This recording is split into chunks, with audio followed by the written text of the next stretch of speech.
Welcome to the stream, everybody. I'm joined by Michael Bailey. Michael is a psychologist and a professor at Northwestern University. He's the author of The Man Who Would Be Queen. Today, we're going to dig into his perspectives in a conversation titled Typology of Being Transgender. Michael, is there anything I missed that I should have had in that introduction of you? Well, I have a question in the introductory music, and there was a picture of, I think that was you next to Ray Blanchard, not me. Oh, no. Did I It's, get the wrong guy? yeah, that's Ray Oh, Blanchard. no. No, no, no. Oh, But actually, that's good because there would be no science of autogynephilia were it not for Ray Blanchard, who is still uh, with us. He is still the leading uh, uh, scholar of autogynephilia, though I don't think he's still doing much on autogynephilia per se, but he knows more than anybody else about autogynephilia. So uh, I am my role with respect to autogynephilia, I guess, uh, at least my main stage role began in 2003 when I published my book, The Man Who Would Be Queen, which sparked a major controversy leading to considerable discomfort and unhappiness on my part for a few years. But hmm. it also, I think, that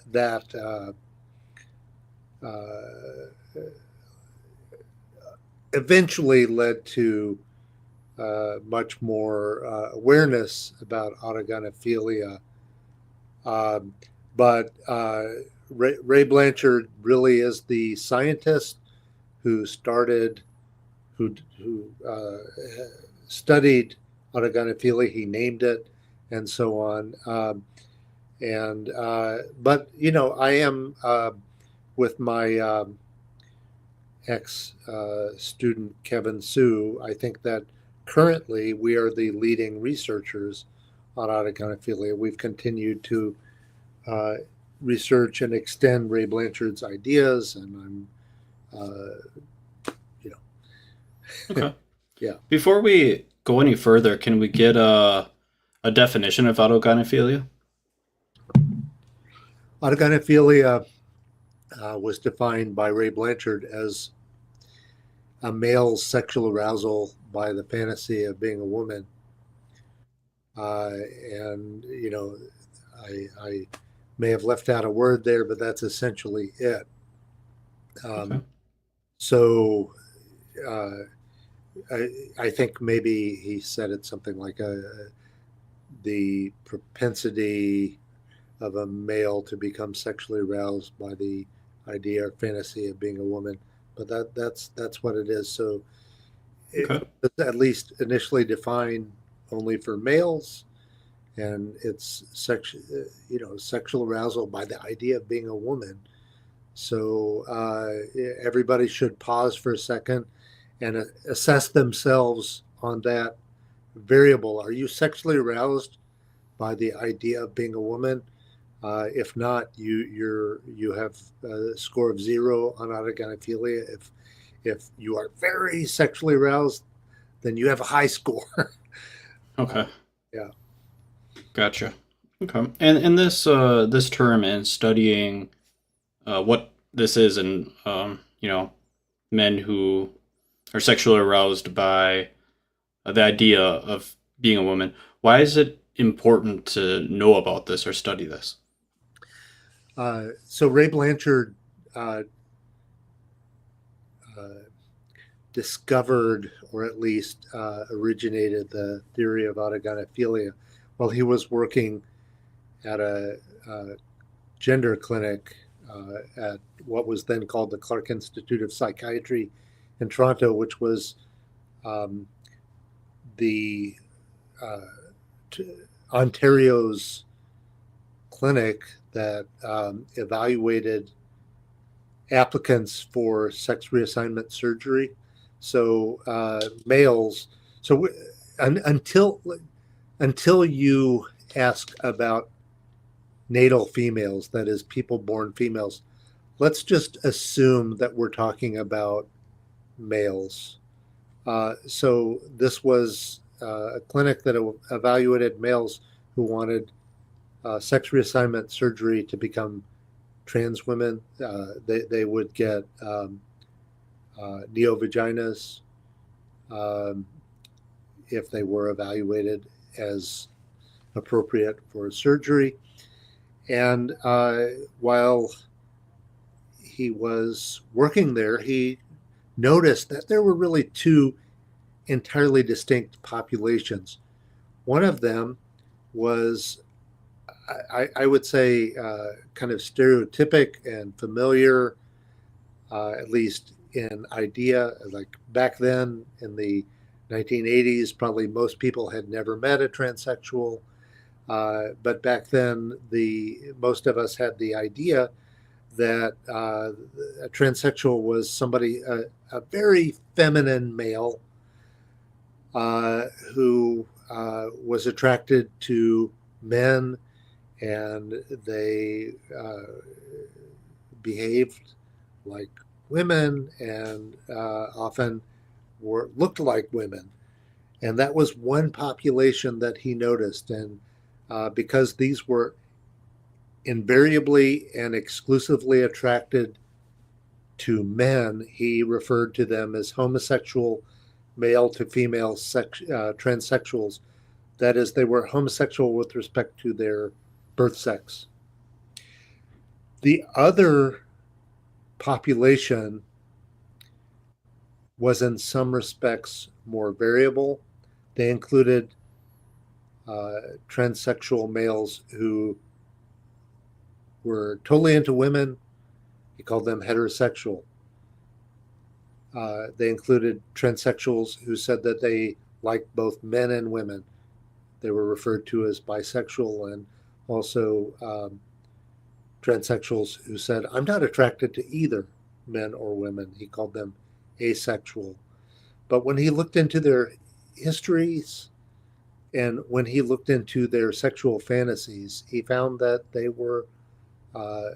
he found a high rate of the history of transvestic fetishism. That is, a male who would become sexually aroused by dressing as a woman, such as wearing lingerie and so on, but also that they would have autogynephilic fantasies, that is, sexually aroused by the idea of being a woman. And he explained the three subtypes as, autogynephilic males, their primary sexual target is themselves as a woman. However, most of them were also able to retain sexual attraction to persons on the outside, and those would be women. Bisexual transsexuals had the same inverted sexual target, that is, themselves as a woman, but they also would become sexually aroused by the fantasy of being desired by a man as a woman. You could imagine that, that makes them feel more like a woman, and to have sex with a man as a woman, that's validating. And the asexuals were transsexuals whose autogynephilia, which Blanchard named, was so strong, it was so focused on themselves, their internal target, that there was no external sexual attraction left. It was all about themselves as a woman. Okay.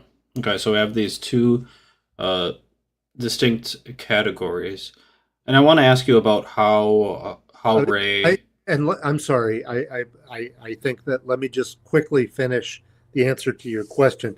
So, transgender has become a very important topic, and it's still pretty rare, but it has increased in prevalence quite a bit since Blanchard studied it in the 80s and 90s. So that's why it's an important topic now. You cannot understand transsexualism or transgenderism among natal males, that is, people born male, unless you understand autogynephilia. And these days, I think probably the majority, perhaps the vast majority of transgender males are autogynephilic. Okay, back to you. Okay. I actually want to go in the direction that you headed there. So you said the majority of natal males who identify as transgender would also fall into the category of autogynephilia. Did I capture that correctly? Yeah. Okay, cool. Uh, how do how did you come to that conclusion? So that conclusion is based on a couple of things. One, research by others. The researcher Anne Lawrence, who is also a transsexual who both accepts Blanchard's theory and identifies as autogynephilic, uh, did a review of the evidence supporting the conclusion that most people seeking sex reassignment surgery in Western cultures were not exclusively homosexual. And if you buy Blanchard's taxonomy, which I do, that means if they're not homosexual, then they're autogynephilic. Hmm. And Okay. I've also recently done a survey of gender variant males. Now we did advertise on sites that are discussing autogynephilia, but not just them. And long story short, the my analysis of the data is consistent with the large majority of them being autogynephilic. Okay. If you don't mind me asking, this data that you're talking about, The recent data, what? Yeah, what is the data? Like, what did they measure? well, so I ultimately distinguished 5 different subgroups.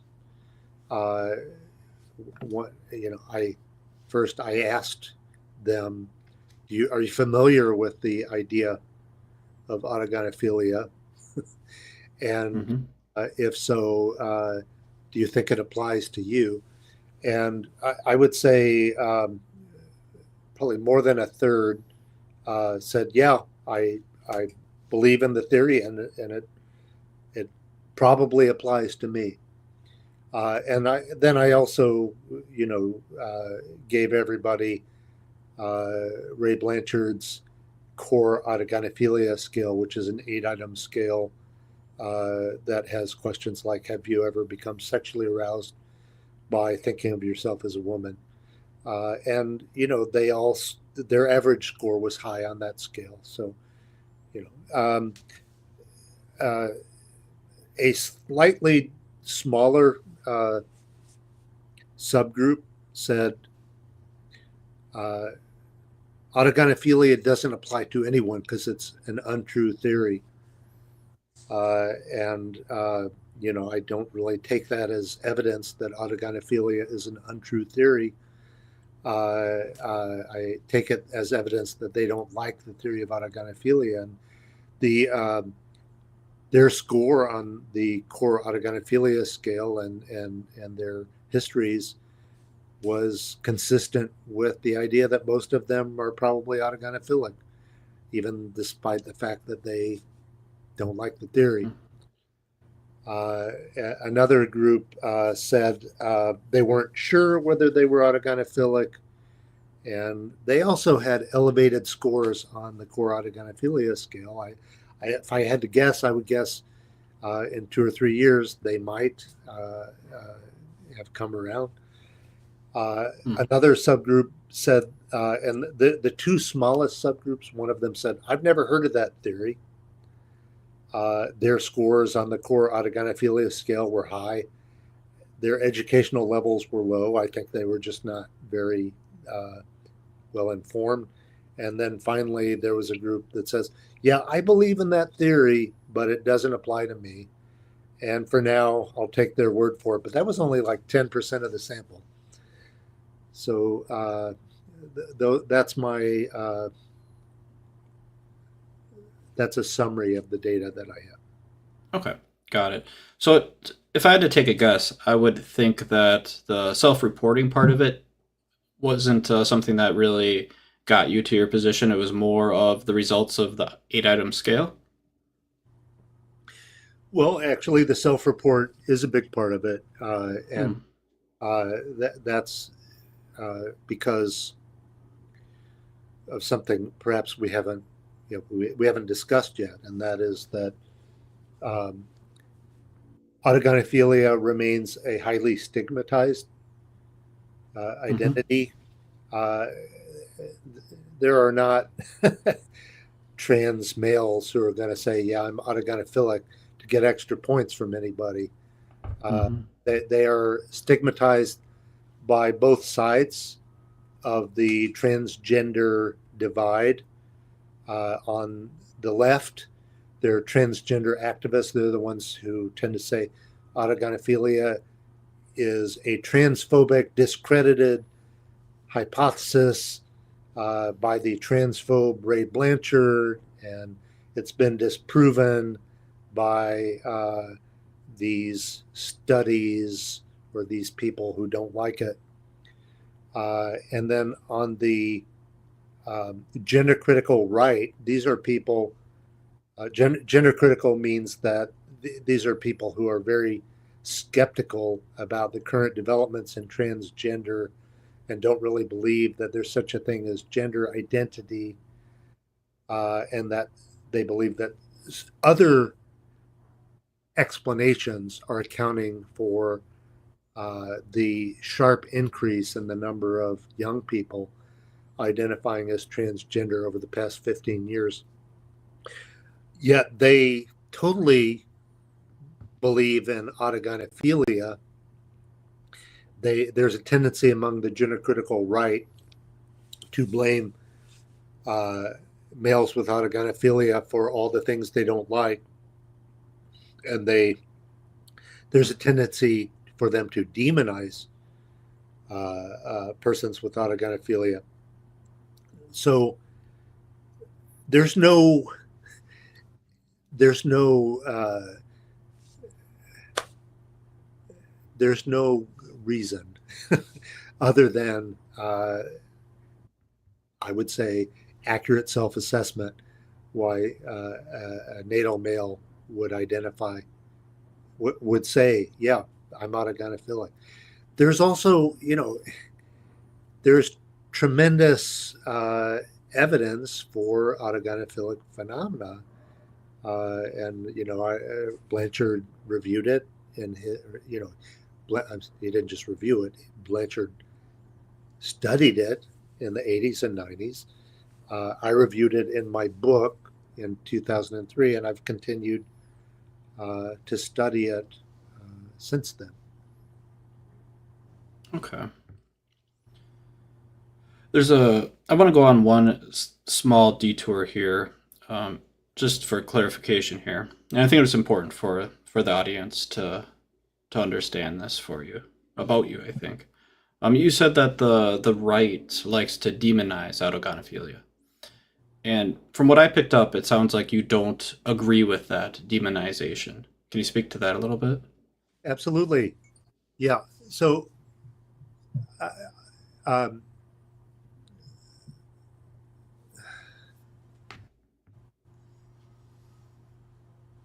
in writing my book, I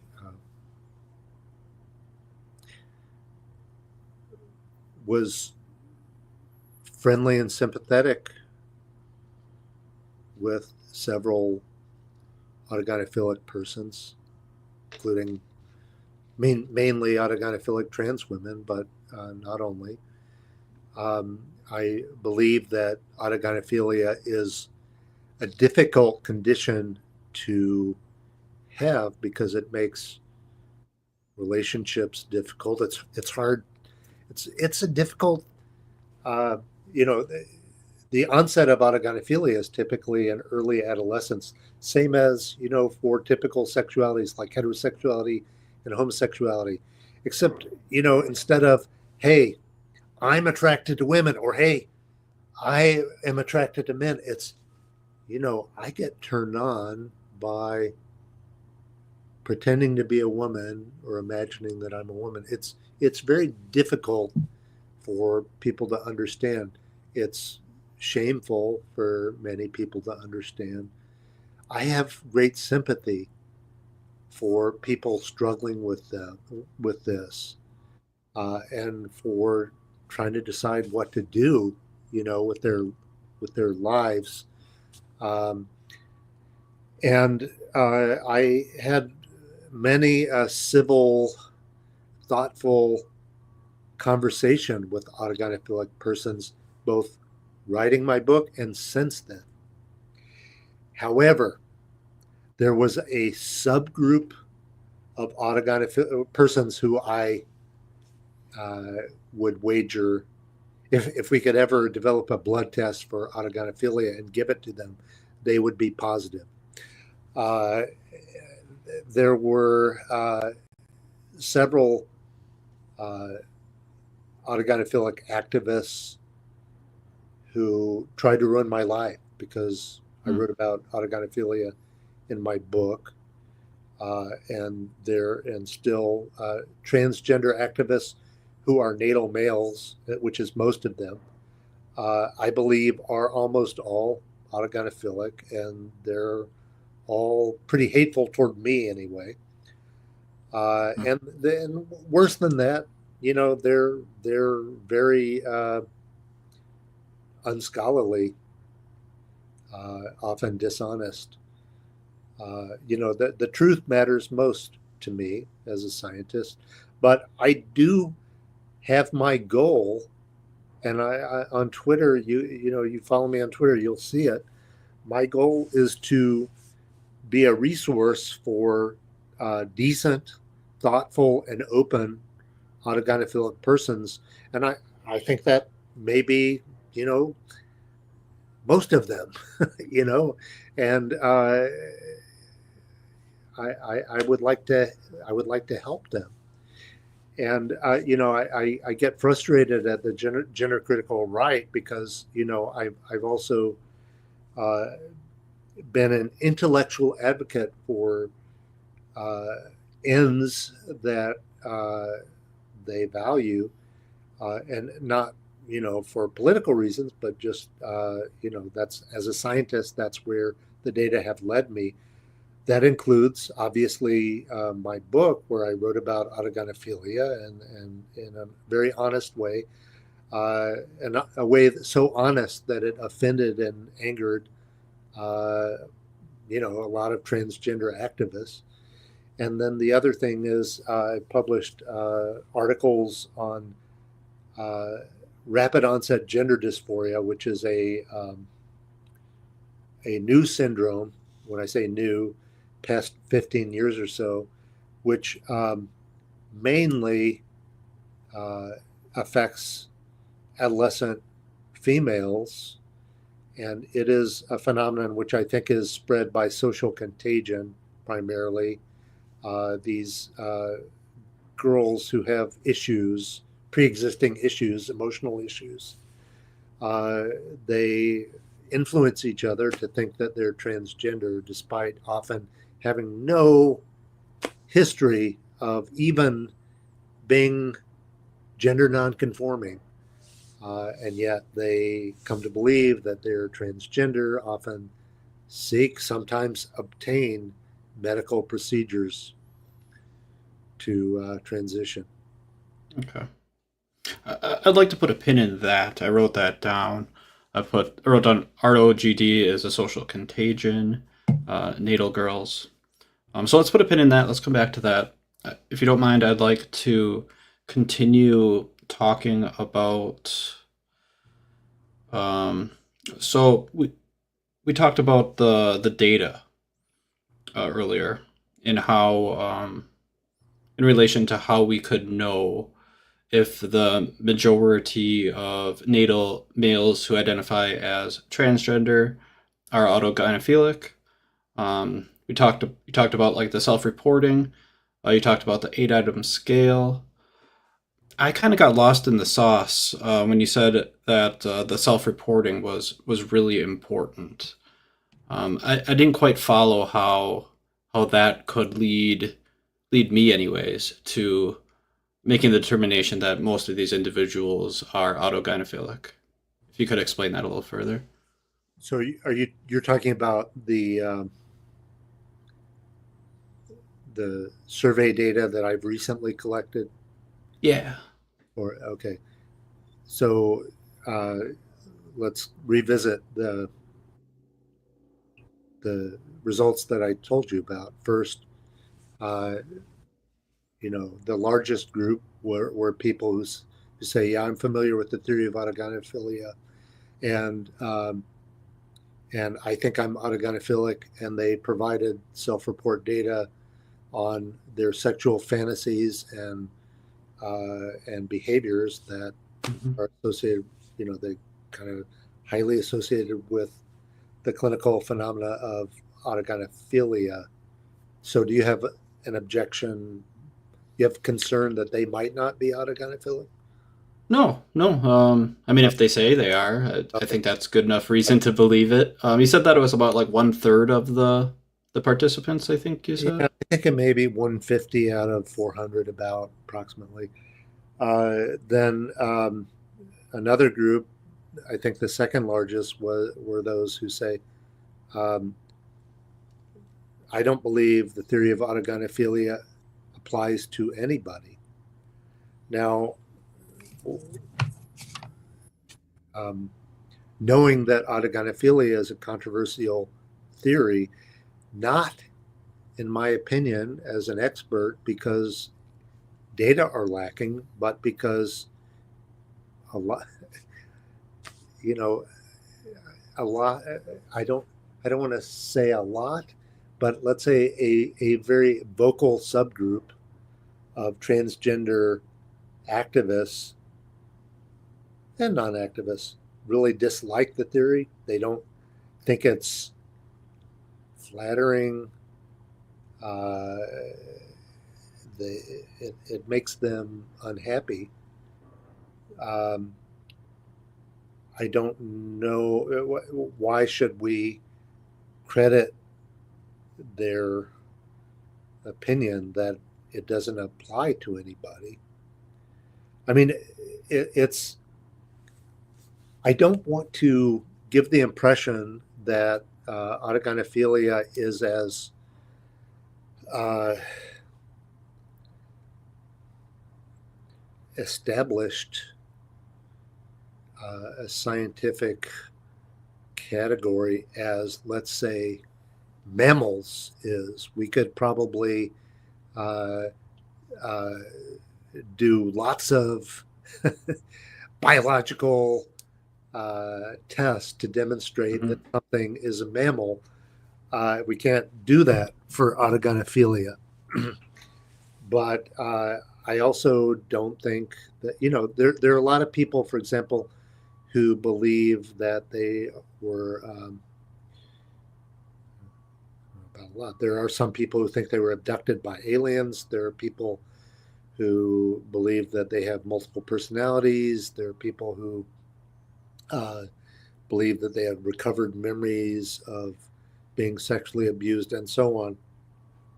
Just because they have this perhaps strongly felt opinion, I don't need to take it seriously. Mm. I don't really take seriously the objection that the theory of autogynephilia applies to no trans women, especially when many say, hey, that theory is true. It applies to me. Here's why. All the things that we know about autogynephilia was true of me.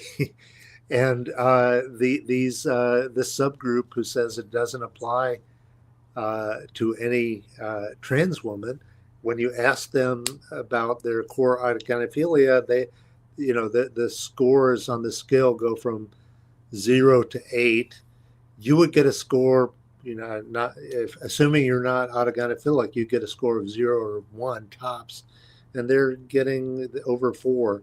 And I'm guessing that they're not maybe being completely disclosing. Mm. So uh, that's them, and then there's a subgroup who says, I'm not sure whether I'm autogynephilic. Well, I sort of feel like, uh, again, so clinically speaking, although I'm not a clinician, but um, my sense is that if a trans male is not sure that they're autogynephilic, they're probably autogynephilic Mm. because it's pretty easy, to know that you've never been sexually aroused by the idea of being a woman, and that you've never been sexually aroused by wearing panties and stuff like that. So It's, yeah. it's interesting. Like if I heard you out here, and there's these these different responses, and I think you said that like the majority of these individuals, transgender individuals, would be fall into that category of autogynephilia. Listening to these responses, these self-reports, I don't know that I would come to that same conclusion. I'm hearing that 1/3 of them, approximately, like the majority, I guess, said yeah it applies to me, and then another group said it's an untrue theory. So, it, looking at like that group, that response, I'd be like, well, can't say yes, we can't say no. Not definitely, not definite. Not definitely, nothing for sure. I mean, can you say that maybe some of them are being dishonest? Probably not intentionally, perhaps. And then we have the ones that say, "Never heard of it, but it's not me." Should we believe them when they say no? I guess if we don't believe the ones who say no, should we believe the ones that say yes? I guess I'm just Well, looking at it from a different angle. so there were 3 trans women who tried to ruin my life. The 3 who coordinated the most. They were the most uh, high profile. They were Lynn Conway, Deirdre McCloskey, and Andrea James. Lynn Conway died last year. She never uh, admitted being autogynephilic, although I think that there were all kinds of indicators in her life suggestive of that. However, let's skip her for now.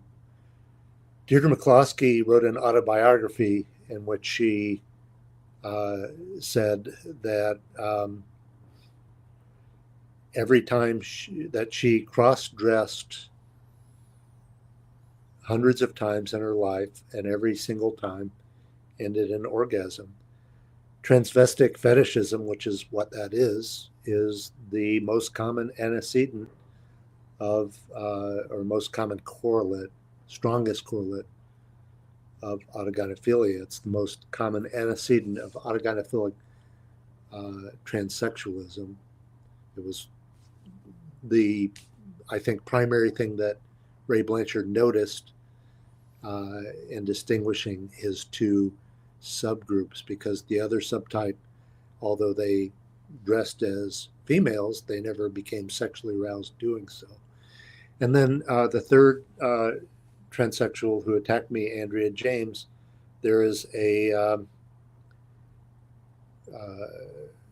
email that she wrote to Anne Lawrence that has been published in Alice Drager's book Galileo's Middle Finger, as well as her article about the book controversy, in which she said, I fully admit my autogynephilia, and I think that Ray Blanchard's theory is brilliant.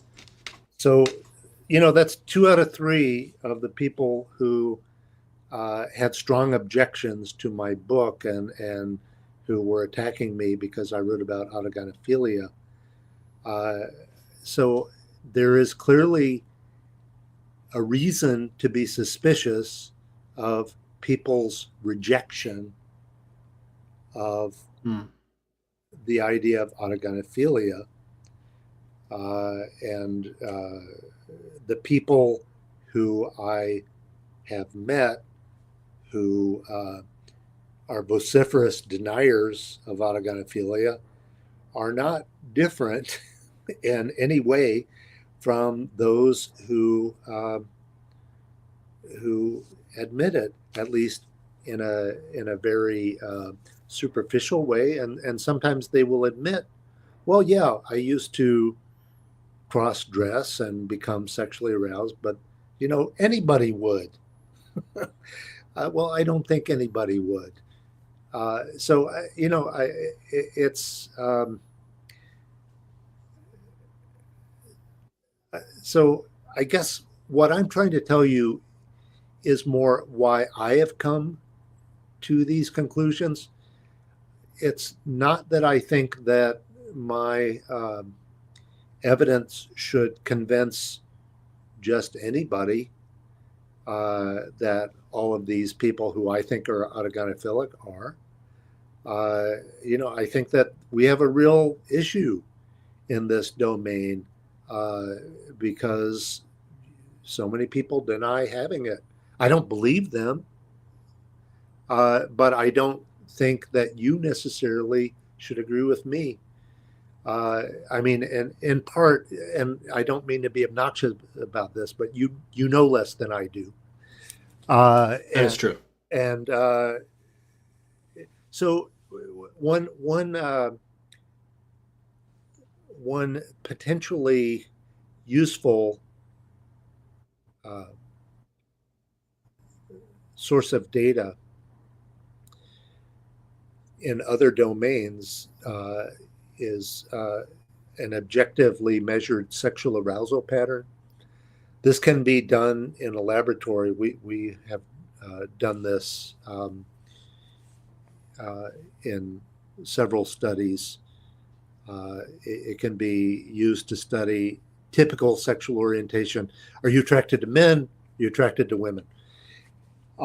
And let's start there because that's the easiest to understand.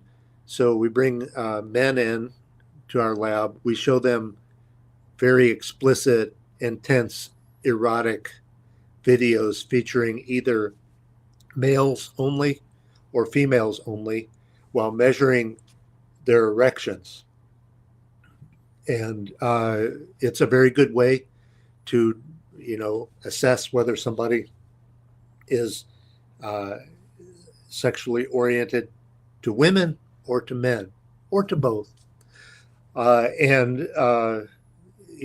We've had a couple of cases where somebody came in saying, "Yeah, I'm attracted to women only," where their arousal pattern said the opposite. And when we talked to them, they admitted that they weren't quite completely forthcoming.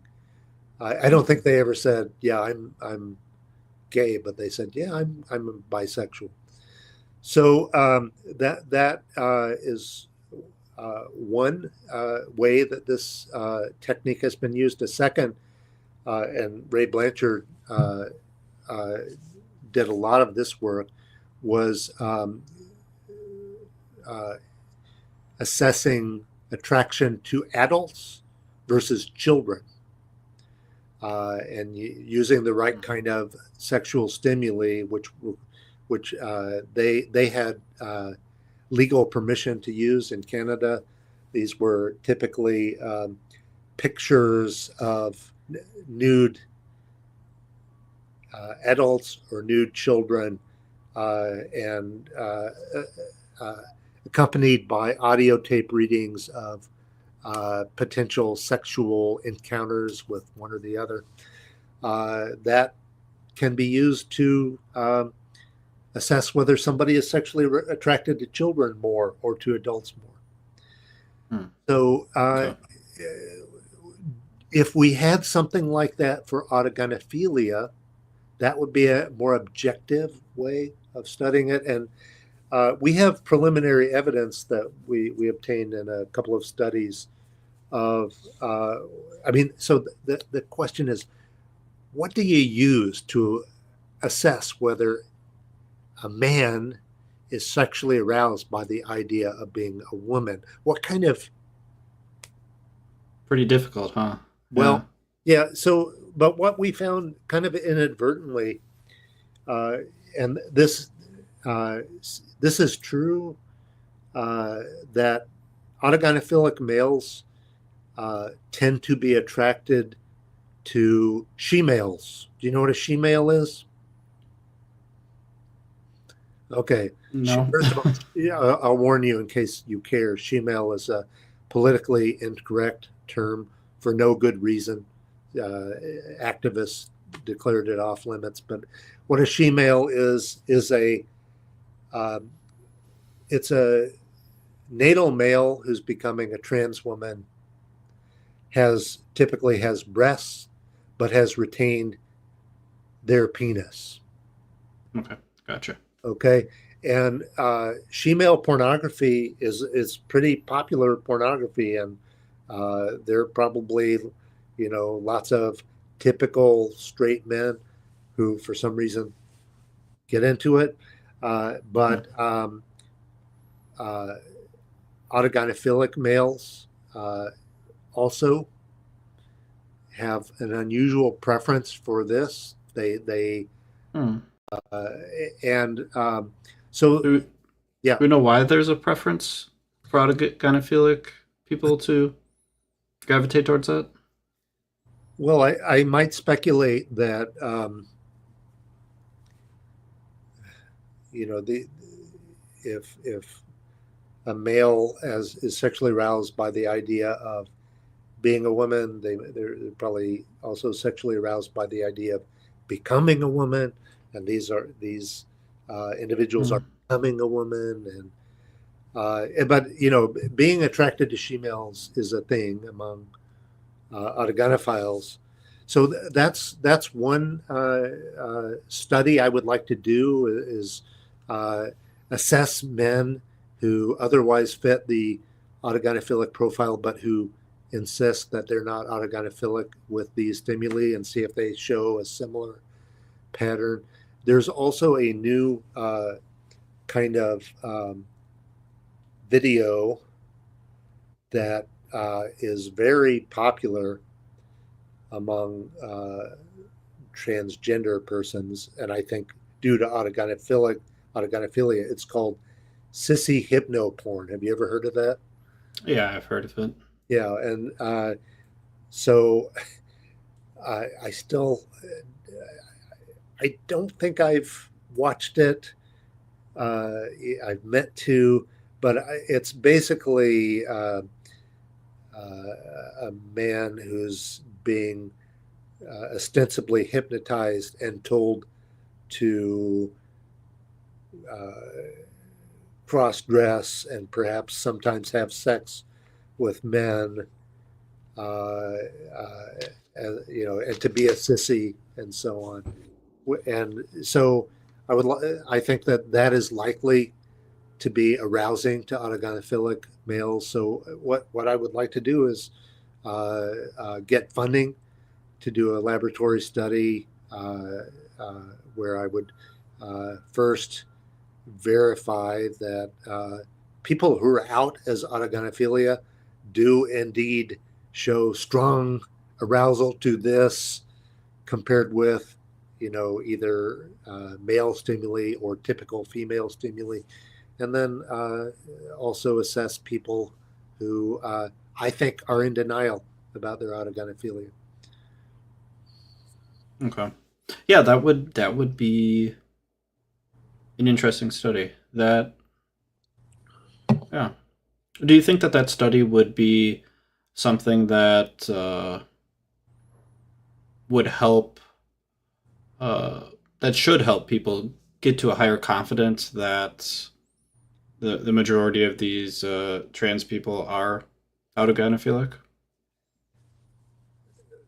Well, it should if they're thinking as scientists and they're being honest, but it's not like there's no evidence for autogynephilia, and yet there are people who uh, claim that autogynephilia has been refuted, discredited, uh, and Mm-hmm. they point to the reasons why, and they're lame reasons. So, something we haven't talked about yet, which when you're ready, we should, is the reasons why autogynephilia is so disliked by some people. I think with autogynephilia, why it's so stigmatized. Yeah, sure. We can hopefully get into that. I originally I said just an hour. If we go over that, is that going to be a problem for you? We can go over it some. Okay. Yeah. Uh, All right. Try not to keep you here too long, though. okay. Before we get into that, I'd like to ask you one question. If we were to hypothetically have a person, and let's say they were neutral or we wiped all their previous memories, something like that, and then we handed him like all the research that is related to autogynephilia, have him read every single one. What conclusion, without any other influence, what conclusion do you think they should come to? I'm not sure I understand your question. Uh, I mean, you're this. If they had their priors wiped, is the I'm let me try to rephrase it here. yeah. If there was a person who was completely unbiased, they had no previous biases whatsoever, they could view everything objectively, and we handed them all the research on autogynephilia, do you think they'd conclude that the majority of these individuals are autogynephilic? So I think they would. Uh, an unbiased, reasonable person would conclude there sure is something called autogynephilia, and it seems to be pretty common among people seeking sex reassignment surgery. Okay. Um, uh, However, uh, some of them say that they're not, and we need to do more research.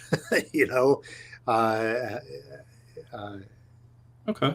yeah, and What's there's a difference between that hypothetical individual and your position. You said that they think that it's just prevalent.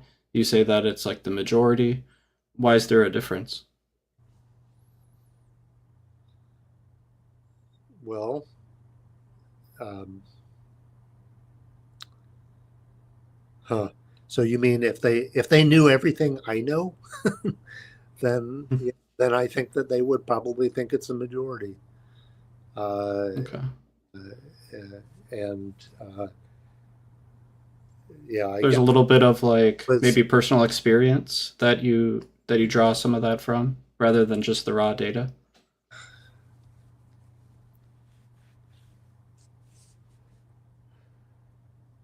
um, yeah. I mean, there are certainly experiences that have not been published as scientific studies that are relevant. I already mentioned about the three people who tried to ruin my life, and Yeah. that I think is pretty striking. Uh, and yeah, there are various people who I've met who seem to be vehemently opposed to autogynephilia, who nevertheless seem pretty autogynephilic to me. Uh, so I don't, uh, and I also another. So some of us have received uh, communications from persons who say that they're not autogynephilia because they have this rare intersex condition. They're really females, but they had a birth defect or something like that. And when you look at the details, these are clearly not uh, creditable, uh, credible. Uh, so just the effort to deny autogynephilia or to the motivation to present oneself as like a real woman or as close to it as one can seems to be very strong.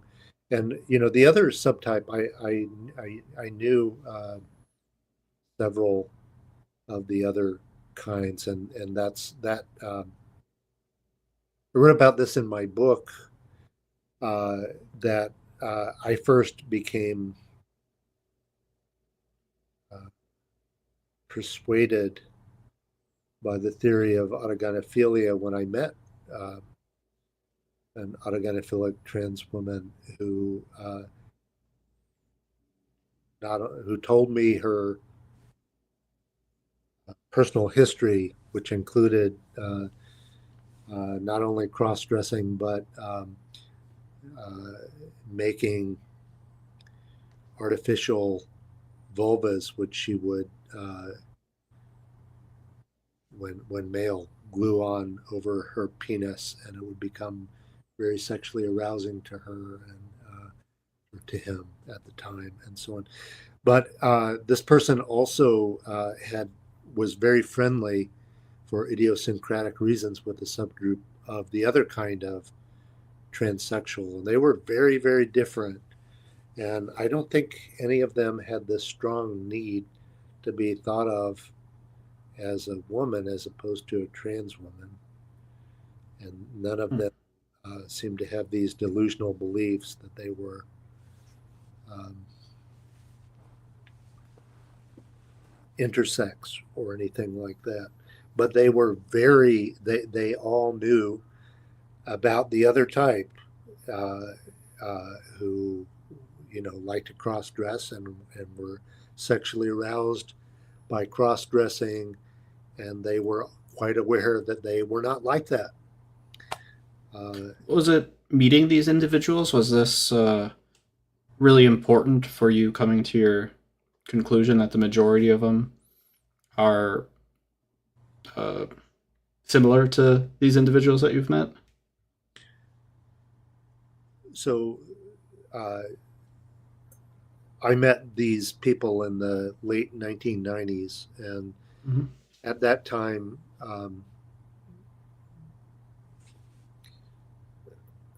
I thought that based on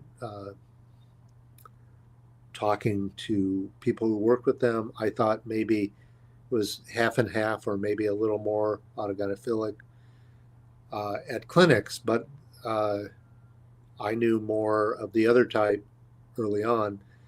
But talking to them, meeting them, seeing how different they were, hearing Angelica's, who was the autogynephilic transsexual, hearing her life story, seeing, I mean, she made videos. She showed me videos. if I if I showed you a video of that she made, you would have no trouble accepting the theory of autogynephilia applied to her, at least. Uh, that demonstrated uh, that Blanchard's two-type typology certainly applied to everybody I could see. Now, not that I didn't know hundreds of people, I knew a handful, Mm-hmm. Uh, and I just haven't met anybody who uh, now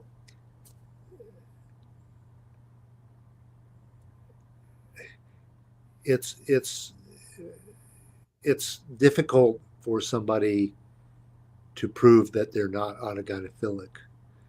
Uh, Now Say that, that's almost however, impossible, right? well, yeah, under some circumstances, though, if they admit to erotic cross-dressing in their youth, you know, that's that is the cardinal sign of autogynephilia. Once they admit to that, I'm going to say, I don't believe you. You're autogynephilic. So, but some say they never did that, and it's difficult for those cases for me to say, well, I don't. You're autogynephilic anyway. Now, Hmm. I so again, I am not saying that I can prove that everybody who I think is autogynephilic is in fact autogynephilic. That doesn't mean that I can't have priors. I do, and that doesn't mean that I can't believe that Blanchard's two-type theory applies to everybody. I do think it does, but that doesn't mean that I can't be wrong. I can be wrong. I've been wrong before. I've changed my mind before. It's just that somebody saying that's not me, that's not enough for me to say, Mm-hmm. oh, I must be wrong. Sure. Okay. Yeah. Yeah, you're willing to change your mind if there's Well, other evidence. Yeah. and the thing is, again, what would that evidence be? Uh, and I think that the evidence would ideally be that we've discovered this heretofore uh, unrecognized form of gender dysphoria, transsexualism, trans, whatever you want to call it. Yeah. Uh, Sure. but that's not going to happen until somebody can say, uh, what are the characteristics of this subtype?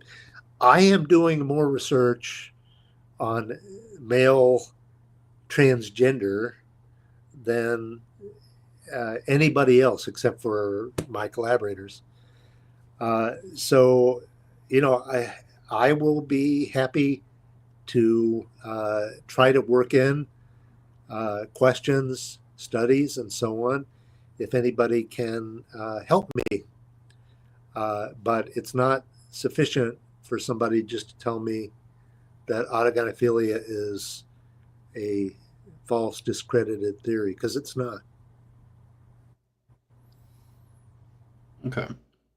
Going forward here, I know you wanted to talk about why the theory of autogynephilia is disliked so much.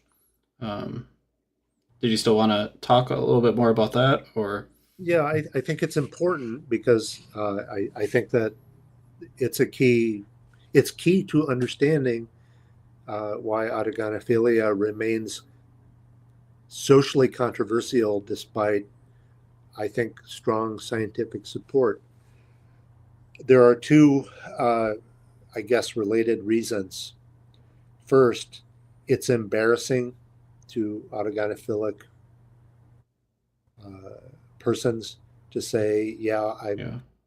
I've got this sexual thing where I'm sexually aroused by fantasizing that I'm a woman and perhaps probably cross dressing and so on." And and related to that, they think people are going to think badly of them. And you know what? That is true often. I don't think badly, Mm-hmm. but many people do. And you know, they would much rather people think of them in the standard narrative. That is a woman trapped in a man's body. That's the narrative they want. So that's one reason. The other reason is that autogynephilia, remember, is sexual arousal by the idea in a male, by the idea of being a woman. Sexual arousal is related to romantic love, idealization. These people really, really, really want to think of themselves as women. The theory of autogynephilia says you're not a woman, you're not like a woman, you're a male with this weird sex thing. And that is a narcissistic injury to them. To when I say to them, lots of autogynephilic males have managed to deal, just as when I was 5 or 6 or 7, I'm embarrassed to think how old I might have been. I learned to deal with the fact that Santa Claus didn't exist. Um, there are things that we have to face in life. So I think what if I could share my thoughts on that? Uh, I think what would possibly help with your research, and I think you'd agree with this, is that we should destigmatize talking about what sexually arouses us, right? Like, if we're open and able to talk about that and don't have that fear of being called strange, weird, judged, right? Then we're able to peer into that, look into that farther. Sure. Yeah, I do my best, and I try. I guess the main crowd that I have to deal with for that is the gender critical right, who demonize autogynephilic males, and I Yeah. try to remind them that, let's face it, male sexual fantasies, especially, are not pretty. Even those by straight men or gay men. Look at straight porn. It's not something that straight men are proud to be watching, and autogynephilic porn. A lot of it is just it's basically a lot of it is just straight porn turned around so that the it's about, instead of focusing on the woman, being the woman, you know, Mm. being Mm. the kind of woman that a straight man would be attracted to. The gender critical, they post these absurd looking pictures of clear men dressed in lingerie, and they say, "Oh, isn't that disgusting?" But it's straight men like to look at pictures of women in lingerie, and so it's the autogynephile is just inverting that target into themselves. So I'm writing a series of essays on one thoughtful gender critical site that is published by Colin Wright, called Reality's Last Stand. And Colin's a good guy, and I'm trying to write uh, for the gender critical audience to explain why I don't think they should demonize autogynephilia. So now the trans activist on the other side of the transgender divide, I can't talk to them. They won't talk to me. They exclude me if they attack me. In the survey that I told you about, Hmm. somebody tried to ruin our data. Uh, so I think that um, the best way to move the needle is to try to talk to reasonable, open minded people. Mm. Uh, you are clearly one. Uh, Thank you. um, also, on Twitter, there's a growing audience of uh, very thoughtful and open autogynephilic persons who love to think about it, love to talk about it. They're aware, they're pretty knowledgeable about the science, and I want to grow that group and support that group. And I'm actually leading an initiative to write a big review paper of the latest science on autogynephilia. And also, we want to address some of the concerns about autogynephilic males. And we'll do it as scientists. If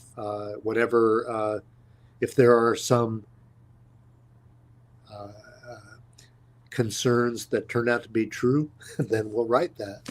But I am pretty sure that some of them are exaggerated or not true, and we'll write about that. I love that you said that you want to support these individuals, who identify that way. I think that's awesome. Michael, do you have ten They're an more? awesome group. I really enjoy them. Yeah, yeah. Yeah. Sorry, I didn't mean to word it like that. Um, Anyways, Michael, I know we're over our predetermined time limit. Do you have like 10 more minutes? Would that be Yeah. fair? Yeah. Okay, cool. Earlier in our conversation, you talked about ROGD is a social contagion among natal girls. Um, I think I have a good understanding of what you mean by that. So, rapid onset gender dysphoria, the uh, is something that natal girls, I think when you mean social contagion, they see it, hear about it, and then kind of fall into thinking that about themselves. I think just for clarification, is that what you mean when you say that? Yeah. Okay. Let me say that rapid onset gender dysphoria, that term was provided by Lisa Littman, who did the first study on it just in 2018. Um, it's very controversial. It's a theory, but I think it's consistent with with the data. And the key data is that starting around 2010, there was an explosion of referrals in gender clinics among adolescents wanting treatment for gender dysphoria. And the predominant group was adolescent females. And really, uh, adolescent onset gender dysphoria in females was never a thing before then. There was it really wasn't a clinically recognized thing. Uh, some female children would be gender dysphoric and want to be boys, and some of them would, like Buck Angel, it would continue, and but not adolescent onset. Whereas for males, autogynephilic gender dysphoria can onset in adolescence or later. So that's the main thing, and it has exploded. We're talking about an increase of 20-fold uh, in the last um, 10, 15 years. Okay. It sounds like that might be your main reason for believing that it's a social contagion is the uh, explosion of referrals, the many people who are is this a diagnosis? Is that a correct word to use? Uh, so rapid onset gender dysphoria is not a formal diagnosis. Okay. It's a theory to explain what's Gotcha. going on. So when you say it's my main reason for believing it, no, it's a Okay. main. So there are at least a couple of other observations. One is that, in you see these subgroups of girls in the same neighborhood, in the same peer group, where they're coming out as trans around the same time. Back when I first started studying transsexualism, what we used to call it, the rate of transsexualism in the general population was no more than 1 in 20,000. And you see a couple in the same peer group. What the heck is going on? And another thing is that these girls have tend to have pre-existing psychological problems, emotional problems, diagnoses, and it looks. And yet another reason is that um, these kinds of epidemics have happened in the past, and that among females, adolescent and young adult females.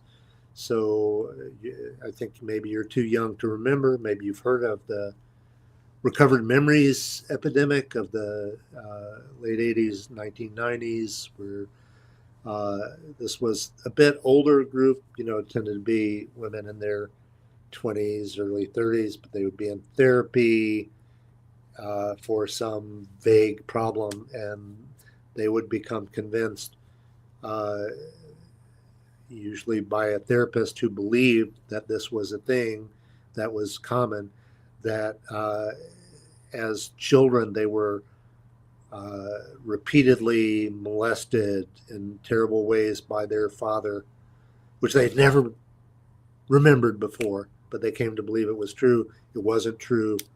These are false memories, but it was also a social epidemic, although it was less peer to peer, some peer to peer, but it was more therapist to patient. Was the Okay. If there was someone who, I mean, there are people obviously, but hypothetically, someone who believes ROGD is not a social contagion and is a real thing, what do you think their best evidence or argument for that would be? well, the most common argument is that as the stigma of transgender has lifted, more adolescent girls are coming out as transgender because they're not stigmatized anymore. Mm-hmm. However, the same people will try to explain the high rates of psychological problems among these girls as follows. They'll say, well, it's due to minority stress, it's due to prejudice against transgender. Hey, I thought you said that they're coming out because the stigma has lifted.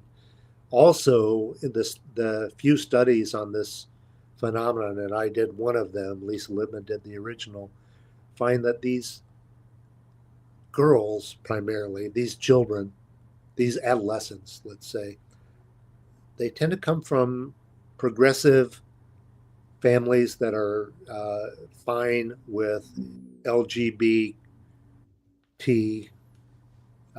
people. The parents just don't think that their kids are really trans, and the kids don't have a history of being like that. Okay. If there's somebody who's listening to you and listening to somebody who believes the opposite, and they've heard both and they can't quite figure out who might be correct, who might be incorrect. Is there what way can they figure it out? Is there any test they can conduct or any study someone could conduct to figure out Yeah, who so might be right? I think it's preliminary. It's too early to. It's premature to ask that question about ROGD. I think rather we need to gather uh, a lot of data And we need to gather data about, and when I say this, we need to do this. I'm engaged in research that's trying to do this. We need to recruit gender dysphoric adolescents and their families and ask them a bunch of questions and follow them up over time and see how they turn out and see what the parents say, see what the adolescents say, and we will eventually know enough to ask better questions. But I would say my prediction is that this epidemic will wane before long. If you look at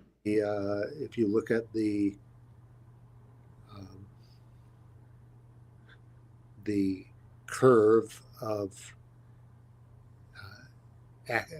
accusations against parents based on recovered memories, there was a sharp increase in the 90s, and by the end of the 90s, in the early 90s, and by the end of the 90s, it had gone way down. You see an epidemic come up and go down, and I think that's what we'll see. We don't see much decline yet, although this epidemic is so recent, and people have only now started collecting and publishing the data we need. Okay. Well, before I close out the stream, is there one more thing about your last question, your previous question? Yeah. So, if adolescent onset females who I think are ROGD if ROGD theory is not correct, but they really are, transgender who are going to benefit from transition, then following them up and showing that they do much better after they transition and they stay happy and healthy, that'll be that would be a good demonstration. And I think that's a great answer. And also the ones who don't transition because their parents don't let them say, so they should get really unhappy, and they should at first chance, once they leave the house, they should transition and become happier. These are the kinds of things that we can look at in the data that we're collecting. I think that would be good data to collect. I'm right there with you. I think that's a test. Great. Terrific. Any words you'd like to say before I close out the stream, Michael? No, I think you've been very thorough and asked good questions, and I think you should probably satisfy people who both agree with me and disagree with me, if they're reasonable. Hopefully. Yeah. All right. Thank you so much for talking to me. I really, really appreciate it. And I guess goodbye, everybody. If you've watched this far, you know what to do. Don't miss what's next. The choice is on you. Stay in the loop, keep your feet in line. Hit that bell, catch me live next time. It's simple, it's quick, but it means a lot.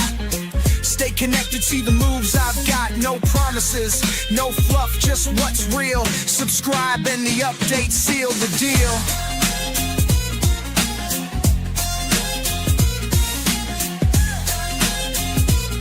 Subscribe, hit the bell, and I'll see you.